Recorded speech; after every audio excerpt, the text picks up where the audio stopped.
जी नमस्कार, मैं सत्येंद्र सिंह स्वागत करता हूं देवांश एस्ट्रो पर। आपके वीडियोस देखने का क्रम और तरीके ने हमको ये समझा दिया है कि कम से कम आप ज्योतिष के उस लेवल तक को समझने की कोशिश कर रहे हैं जिस लेवल तक को हमको खुद मेहनत करके और उसको अपग्रेड करना है। क्योंकि इसके पहले तक का मैंने पूरा फॉर्म जो ज्योतिष का एस्ट्रोलॉजी का आपको दिया वो सिर्फ एक बेसिक फॉर्म थे कि कुंडली के 12 घर होते हैं, हर घर में कौन सा ग्रह बैठता है, उसका क्या इम्पैक्ट आता है, या फिर हर ग्रह के अपने कारकत्व से किसी घर को अलाइन करना हो या फिर उसको समझना हो कि इसका क्या यहाँ पर असर रहेगा, वो हमने अभी तक को देने की कोशिश की या समझाने की कोशिश की। आज हम बात करेंगे ज्योतिष के एक ऐसे फॉर्म की, क्योंकि आप जानते हैं भारत में इस समय जहाँ तक मुझे खुद की जानकारी है कि भारत में कम से कम 121 प्रकार की एस्ट्रोलॉजी, 121 टाइप्स की एस्ट्रोलॉजी प्रैक्टिस में है। अब सारे एस्ट्रोलॉजी के फॉर्म को न तो हमारी कैपेबिलिटी है, ना हम समझ ही सकते हैं, न ईश्वर ने इतना चेतना दी कि सारे फॉर्म को समझ के और अडॉप्ट किया जा सके। तो हम लोगों ने वैदिक से लेके लाल किताब से लेके केपी को भी समझा, पामिस्ट्री को भी समझा। कुछ लोगों ने आज एक नया ट्रेंड दिखता है कि लोग टैरो कार्ड रीडर भी हैं, बहुत सारे सबके अपने अपने तरीके हैं, हर तरीके का मैं स्वागत करता हूँ। लेकिन सिंपलेस्ट फॉर्म एस्ट्रोलॉजी, अगर सिंपलेस्ट फॉर्म अगर कहीं आप बात करना चाहेंगे कि जो सटीक प्रेडिक्शन देती है और आपको मतलब सबसे सिंपलेस्ट फॉर्म में, मतलब सबसे सरल तरीके से अगर किसी ज्योतिष के फॉर्म ने कम से कम मैं प्रभावित हुआ तो वह है BNN, भृगु नंदी नाड़ी। अभी भृगु नंदी नाड़ी एक्चुअल में जो ये दक्षिण भारत की एक ज्योतिष का फॉर्म था। भृगु ऋषि और नंदी ऋषि ने अलग अलग फॉर्म के ज्योतिष को वहाँ अडॉप्ट कर रखा था। इसको बाद में सर RG राव ने अपने ढंग से भृगु ऋषि की विद्या को, नंदी ऋषि की विद्या को एक में कंपाइल करके एक नया पूरा BNN, भृगु नंदी नाड़ी का फॉर्म बनाया और उससे प्रिडिक्शन के इतने एक्यूरेट रिजल्ट आए, मतलब इतनी एक्यूरेसी मैंने किसी भी फॉर्म में देखी नहीं अभी तक। और सबसे बड़े आश्चर्य आप ये मानेंगे कि इस पूरे तरीके में, इस पूरे फॉर्म में BNN के मतलब किसी भी कैलकुलेशन या फिर किसी भी उसके डीप में जाने की आवश्यकता नहीं। आपने निगाह डाली, प्लैनेट किस हाउस में बैठा है, उस किसके साथ टाइम में है, किसके साथ कंजंक्शन में है, या फिर उसके आगे कौन है, उसके पीछे कौन है, उतने से ही रिजल्ट मिल जाते हैं। जैसा कि आप जानते हैं कि वैदिक में महादशा देखी जाती है, फिर लग्न चार्ट देखा जाता है, नवमांश चार्ट देखा जाता है, दशमांश चार्ट देखा जाता है, फिर D60 तक चार्ट है उसमें।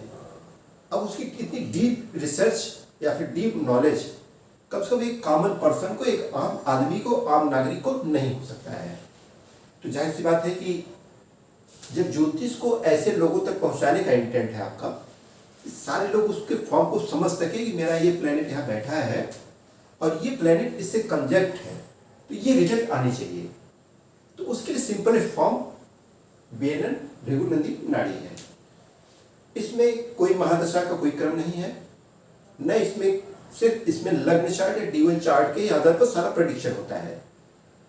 इस BNN के फॉर्म की सबसे बड़ी खूबी क्या है कि यह केवल आपके ट्रांजिट या प्रोग्रेशन पर डिपेंड करती है कि जुपिटर कहाँ ट्रांजिट कर रहा है या सैटर्न कहाँ ट्रांजिट कर रहा है, बृहस्पति कहाँ इस समय गोचर में है और शनि कहाँ गोचर में है और ये किस ग्रह के ऊपर इस समय ट्रांजिट में है। सारे परिणाम, सारे रिजल्ट उसी से आते हैं। फॉर एग्जाम्पल, सबसे पहले आप ये समझ लीजिए कि भृगु नंदी नाड़ी में जुपिटर या बृहस्पति को जीव बोला गया है। मतलब आपका जुपिटर या बृहस्पति जिस भी हाउस में सीटेड होगा, जहां भी वो बैठा होगा, वही आपकी लग्न कुंडली बन जाएगी। फॉर एग्जाम्पल, मैं एक चार्ट के हिसाब से आपको समझाने की कोशिश करता हूँ। एक 4 नंबर का ये लग्न है, 4, 5, 6, 7, 8, 9, 10, 11, 12, 1, 2, 3। ये कैंसर या कर्क लग्न का एक चार्ट है, ठीक है। मान लेते हैं यहाँ पर चंद्रमा और शनि दोनों सीटेड है, ठीक। चंद्रमा और शनि एक साथ यहाँ पर बैठे हैं। यहाँ पर मान लेते हैं शुक्र है, अब यहाँ पर सूर्य बुध है मान लेते हैं, 7 मान लेते हैं राहु है। जाहिर सी बात है 1 में केतु अपने आप आ जाएगा। राहु केतु हमेशा 180 डिग्री पर आमने सामने ही रहते हैं। ये कुंडली का एकदम फिक्स फार्मूला, इसको आप आंख मूंद के हमेशा देखा कीजिएगा। यहाँ मान लेते हैं जुपिटर है, बृहस्पति यहीं पर है, जुपिटर या बृहस्पति आपका यहाँ पर है 9th हाउस में। इसके आगे केतु है, यहाँ पर मान लेते हैं मंगल। ठीक है, किसी का चार्ट है। मैं इसी के एग्जाम्पल के आधार बताना चाहूंगा कि भृगु नंदी नाड़ी में आप चार्ट को कैसे रोटेट करेंगे और चार्ट को आप देखेंगे कैसे, कुंडली को आप देखेंगे कैसे, उसके प्रोग्रेशन पर तो हम अगले टॉपिक में आएंगे। अब इसमें मैंने बताया है कि बृहस्पति इसमें आप स्वयं हैं, मतलब जीव आप स्वयं हैं।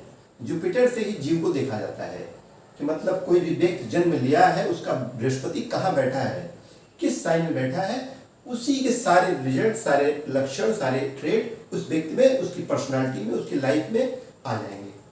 अब यहाँ पर आप देखिए कि जुपिटर इस कैंसर साइन में इस 9th हाउस में है, कर्क लग्न की कुंडली है। आप ध्यान से देख रहे होंगे कि बृहस्पति यहाँ पर 9वें घर में है। अब इस व्यक्ति का अगर आपको भृगु नंदी नाड़ी चार्ट बनाना है, इसका अगर भृगु नंदी नाड़ी का इसका चार्ट बनाना है, इसका जुपिटर या बृहस्पति जहां पर बैठा है उसी को आप लग्न में कर दीजिए, वो बेनन का लग्न हो जाएगा। उसी के विद रिस्पेक्ट सारी कुंडली को आप रोटेट कर दीजिए, आपको बेनन का चार्ट तैयार मिल जाएगा। अब आप देखिए एग्जांपल, अब यही चार्ट ये था, अब ये नेक्स्ट चार्ट हम बना देते हैं।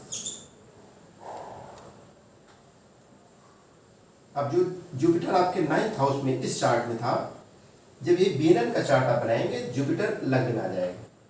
मतलब जुपिटर को ही लग्न बना के पूरा चार्ट बेनन का स्टडी किया जाता है।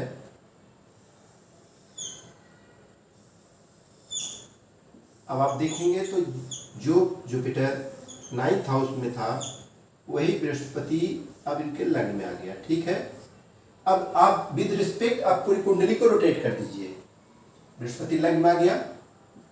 ठीक है, जुपिटर इज इन द लग्न, in the next house there is seated Ketu, Ketu है यहाँ पर, इस साइन में डाल दे रहा हूं समझने के लिए। 2 नंबर कोई नहीं है, 3 नंबर में हम मार्स था तो यहाँ पर मंगल चौथे घर में आ गया। ठीक है, 4 नंबर में आप देखेंगे यहाँ पर चंद्रमा और शनि आ गए, मतलब 5वें घर में।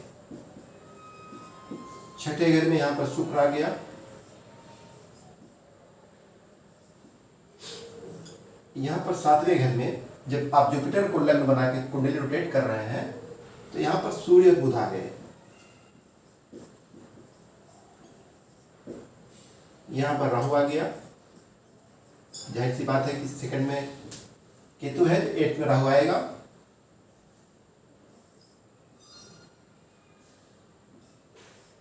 अब ये पूरा चार्ट देखिए आप रोटेट हो गया, मतलब जो बृहस्पति यहाँ पर 9वें घर में था, जो गुरु या बृहस्पति जुपिटर यहाँ 9वें घर में था,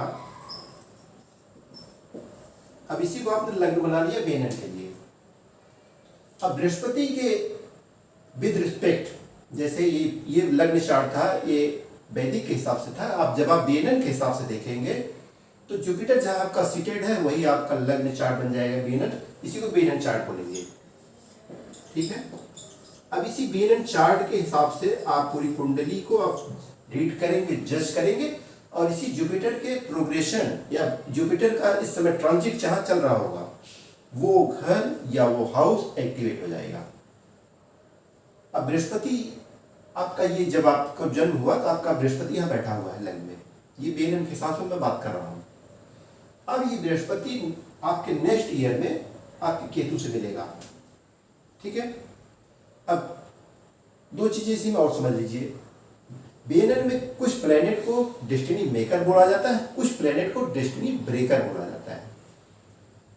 अब डेस्टिनी ब्रेकर को पहले ही समझ लीजिए, क्योंकि ये जहां बैठते हैं बेनन में वो प्रॉब्लम क्रिएट करते हैं। अब डेस्टिनी ब्रेकर्स इसमें Rahu Ketu, Mars and moon, मतलब राहु केतु, मंगल और चंद्रमा।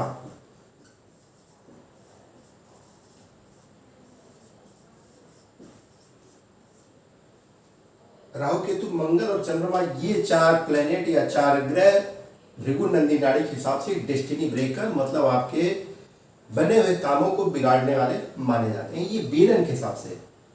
आप वैदिक तो मत जाइएगा, वैदिक को भूल जाइए। आप जब भृगु नंदी नाड़ी पर आएंगे तो राहु केतु मंगल या चंद्रमा, ये जिस भी ग्रह से मिलते हैं या फिर उसके त्रिकोण में आते हैं या फिर उसके आगे पीछे रहते हैं या फिर उसके 7वें घर में रहते हैं, वो उस प्लेनेट से रिलेटेड चीजों में कमी लाते हैं या फिर डिस्टर्बेंस क्रिएट करते हैं या फिर समस्याएं क्रिएट करते हैं। ये एक सिंपल सा मैंने प्रेडिक्शन दे दिया है। क्योंकि वीडियो लंबा हो जाता है तो लोग ऊब जाते हैं। अब बेनन की मैं अगली थियरी पर यह आऊंगा कि अगर बृहस्पति का गोचर जिस भी हाउस पर या जिस भी प्लेनेट पर चल रहा है तो उसके क्या रिजल्ट या क्या इम्पैक्ट आएंगे और वो आपकी लाइफ को कैसे अफेक्ट करेगा। तो ये सिंपल सा फॉर्म है भृगु नंदी नाड़ी। मैंने पहले बता दिया, भृगु और नंदी ऋषियों की पूरी परंपरा थी। दक्षिण भारत से इसको सर आर जे राव ने कंपाइल करके इसको एक सिंपलेस्ट फॉर्म में और एक लॉजिकल फॉर्म में लाया। और आप देखेंगे इसके प्रोग्रेशन के हिसाब से, इसके ट्रांजिट के हिसाब से सारे रिजल्ट अमेजिंग आते हैं, कन्फर्म आते हैं। और जो कहीं कहीं मैंने देखा कि वैदिक से जो रिजल्ट नहीं मिल रहे हैं वो रिजल्ट बेनन से ही मिलते हैं। हालांकि सारी विद्याओं को आप ध्यान से देखेंगे वो रिजल्ट सभी बराबर ही इंडिकेट करते हैं, लेकिन कुछ फॉर्म्स ऐसे हैं जिसमें मुझे भृगु नंदी नाड़ी का सरलतम रूप यह समझ में आया है कि जब बृहस्पति या शनि का गोचर जहां जा रहा है, आप उससे रिलेटेड घरों को या उससे रिलेटेड ग्रहों के कारकत्व को एक्टिवेट होता हुआ पाएंगे, वहां से रिजल्टेंट या रिजल्ट निकलता हुआ मिलेगा। ठीक है, दैट्स ऑल। ये थोड़ा सा मैंने इंट्रोडक्शन दिया है। हम अगले चैप्टर पर हम बेनन में कैसे त्रिकोण बनता है, ट्राइन बनता है, बृहस्पति या शनि का कैसे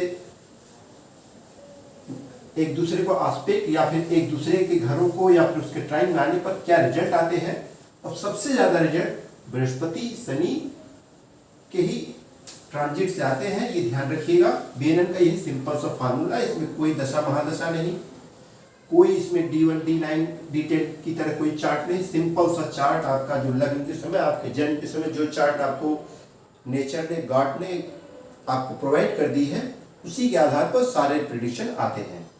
ये सिंपल सा फॉर्म है।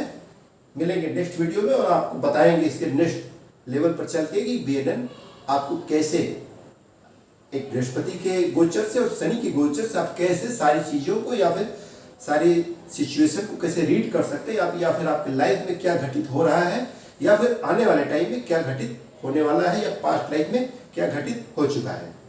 That's all. वीडियो को सब्सक्राइब और लाइक करिए और मैं इसी तरह से topic to wise topic Bannon को एक पूरी सीरीज बना के पूरा एक्सप्लेन करने की कोशिश करूंगा और जो भी कमियां रहेंगी उनको भी सुधारने की कोशिश करता रहूंगा। क्योंकि एस्ट्रोलॉजी इतना डीप सब्जेक्ट है ना कि कमियां हमेशा रहती हैं और उसको ढूंढ के या फिर आपके कमेंट्स के द्वारा भी उसको दूर करने की कोशिश करेंगे। बेनन के सिंपल फॉर्म को मैं चाहता हूं कि ये एस्ट्रोलॉजी का ऐसा फॉर्म बने आने वाले टाइम में कि कम से कम एक सामान्य सा व्यक्ति अगर पढ़ा लिखा है तो बेनन के आधार पर ही कम से कम एक ऐसे नतीजे पर पहुंच सके।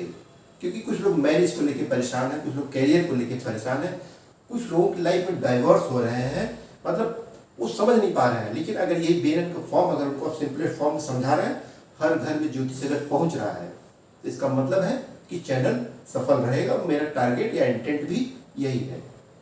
That's all. Thank you. जय श्री राम।